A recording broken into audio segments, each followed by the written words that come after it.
your passcode followed by the pound key or *0 to speak with an operator. Your passcode has been confirmed. Please wait while you are joined to the conference.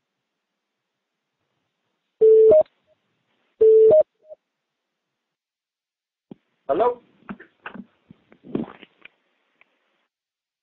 Hey, Stuart.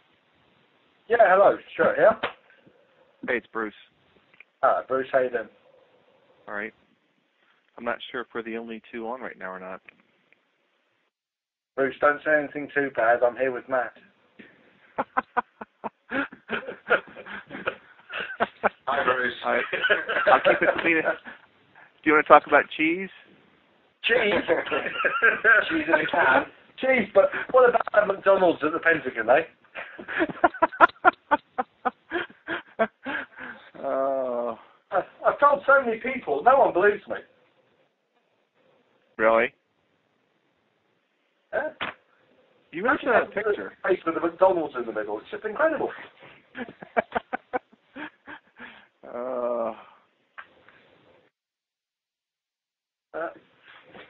So what's happening in your world then, Bruce?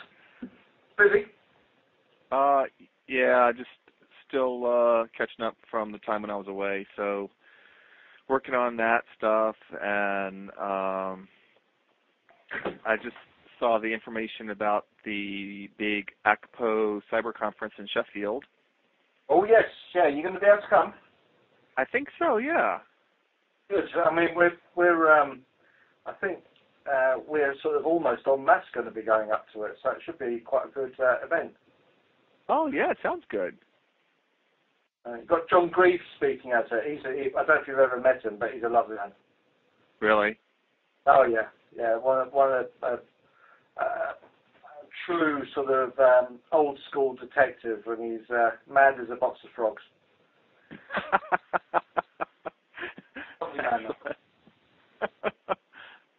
Is Matt presenting up there, or?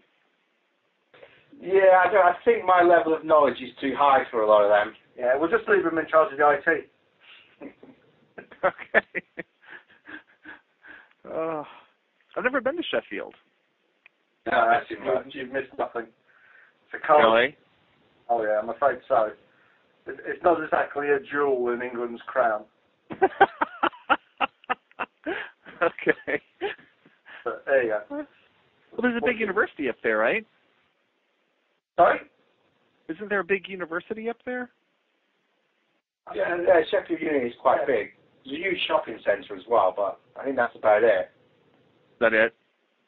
It's the bull ring. Is that the famous thing in Sheffield? Is it the bull ring? Or there's a big roundabout in the middle of it, which sort of got an upstairs and a downstairs. It was quite exciting in the 1970s. Okay. There's a Fleurs nightclub. Oh, yeah? Yeah. That was good for a night out. There's a McDonald's. Oh, great. I look forward to that. There's no Dunkin' Donuts, though, because they're purely Chicago.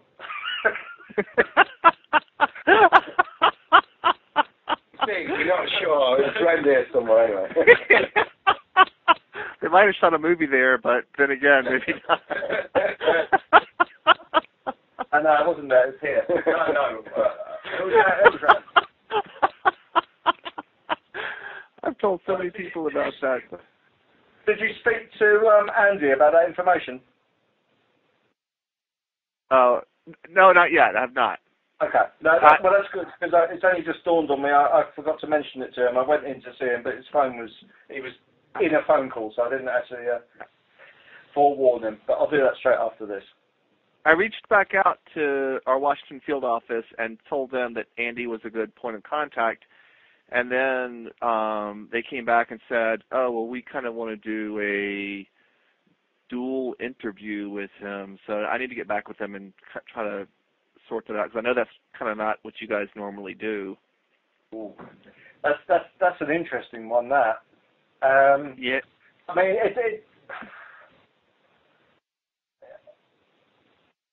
he's 18 years old, isn't he?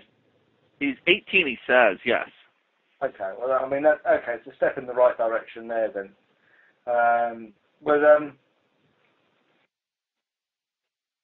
maybe step one would be for us to do the first introduction. Okay. And then move on from there. We'll discuss it afterwards. Okay, that's fine. Oh, hello, this is Tim Oster calling from headquarters. Sorry for joining late. We had a conference room that was double booked, so Jerry and Chad are going to be joining momentarily. And who's on the call right now? You've got your London contingent. Okay. Stuart and Matt and Bruce in that little office down the road. Okay. Yes. Los Angeles is here too. LA. Anyone else? Partly in the background. Yeah.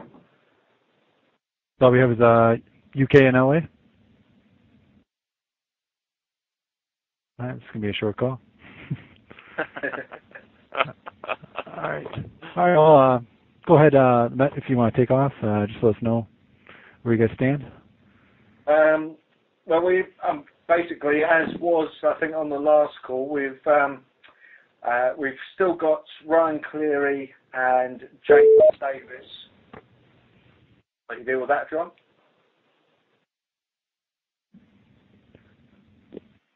Go ahead. I think somebody just hopped on. Hey, sorry, it's Chad Hunt from the FBI. Yeah, okay. As I say, the situation this was really, we've got Ryan Cleary and Jake Davis due at court on the 27th. Following some discussion with the New York office, we're looking to try and build some time in to allow some operational matters to fulfill on your side of the water. So we've set back the further arrests of Kayla and T-Flow, that being and until we know what's happening. We've got our prosecution counsel making an application in chambers, i.e. without the defence knowing, to seek a way to try and factor some time in that won't look suspicious. Okay. How much time do you think is reasonable that they'll be able to... I've gone and said 8 weeks. Okay. If they come back and say they only give us 6, then I think it still helps you guys out. Yeah. But I've said for 8 weeks in the first instance.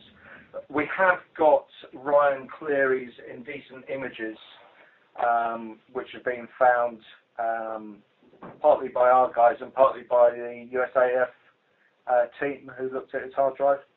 So what we're going to propose is that they get dealt with first. Historically, they're the older offences, and then that would take 6 to 8 weeks before we then rolled on to the second half of it. But it's down to the trial judge, really, how he wants to play it. Okay. And I just want to express our gratitude for being flexible on this. I know New York appreciates it, and FBI as a whole. Hey, we're here to help. We appreciate that. We've cocked things up in the past. We know that. So it gives us more time to examine the chat logs in any event. So it's not that much of a hardship. Okay. Well, that's great. Is there anything else? Just one thing. The lad who was CSL Sec is his real name, known as Tawongs. He was of interest to one of the guys at New York. He got arrested just before Christmas for, I think, DDoSing his school, and then he did some stuff over the Christmas break on the supposed Project Mayhem, or whatever the hell that was, Operation Fuck You, where he hacked a website. I think it was a Manchester Credit Union, which is actually based in Jamaica, and defaced their site. He's a 15-year-old kid who's basically just doing this all for attention and a bit of an idiot. But what he has done, which is kind of curious, is written a statement through It Looks his school, basically explaining how he came to become a hacker and what things he has done. So we're just researching that. One of the ones he has claimed credit for in this statement is a thing called Steam, which is some sort of gaming site with 32,000 usernames and logins and credit card details, which he's suggesting he's had off. I don't know if that's a job that any of you guys are dealing with, but if it is, we've got a statement, someone's admitting to it. Yeah, that's fantastic. We actually do have a pending investigation looking into that compromise. And what was his name? His name's Okay. he goes by the moniker Tehwongs, TEHWONGZ.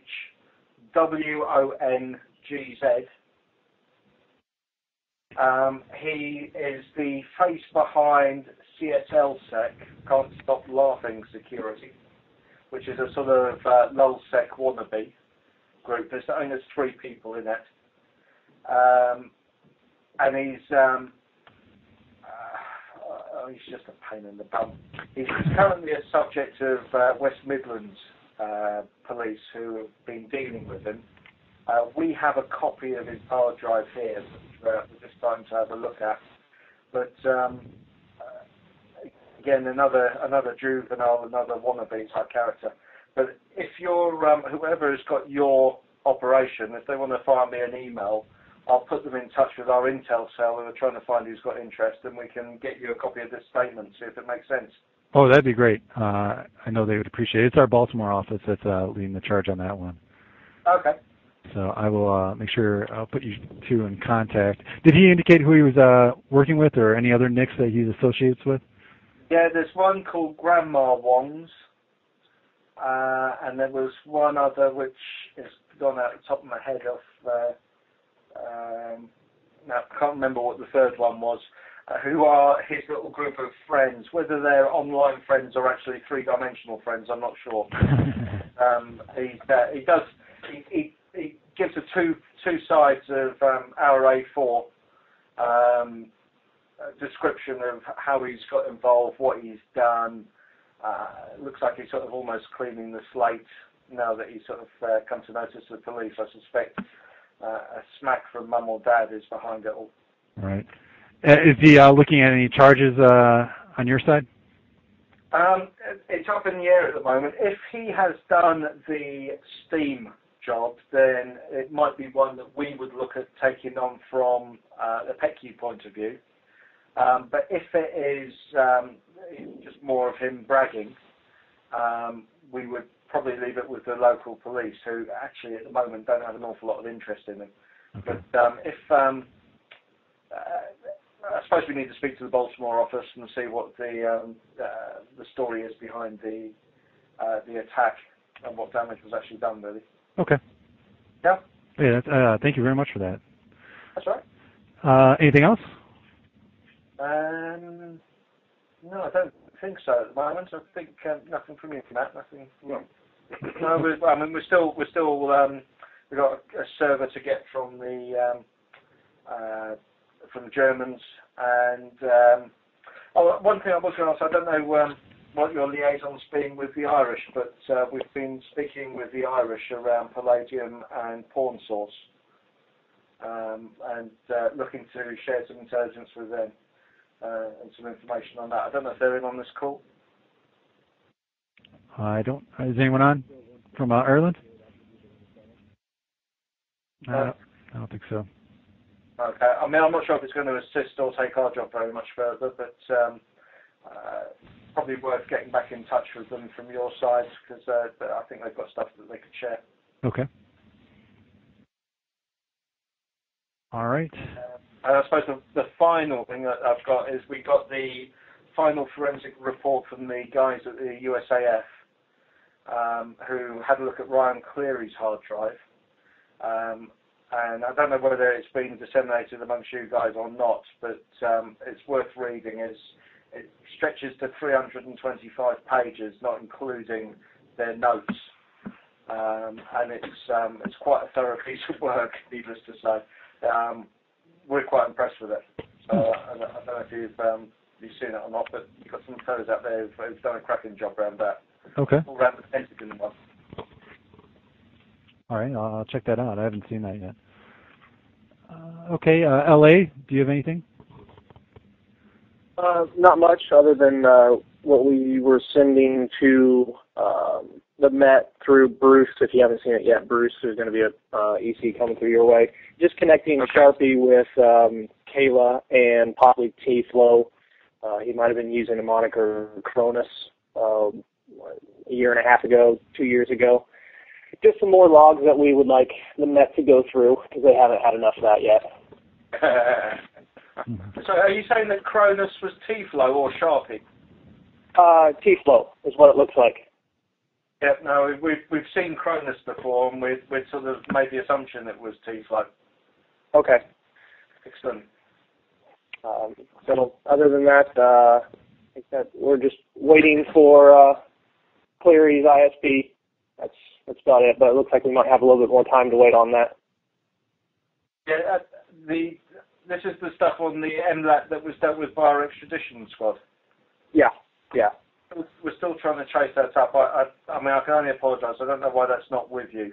Last I heard, it was going back before the magistrate to be signed off to come back to you, which is what happens when we are asked to do inquiries on other people and it's not already in part of our investigation. But I will trace that up for you. Yeah, no worries. I figured something just went FUBAR. We're just looking for the ISP. You know, his house went to that IP address, or the IP address went to the house. That's it. So we'll wait for that. No worries. That's it for LA. Okay. Did anyone join on late?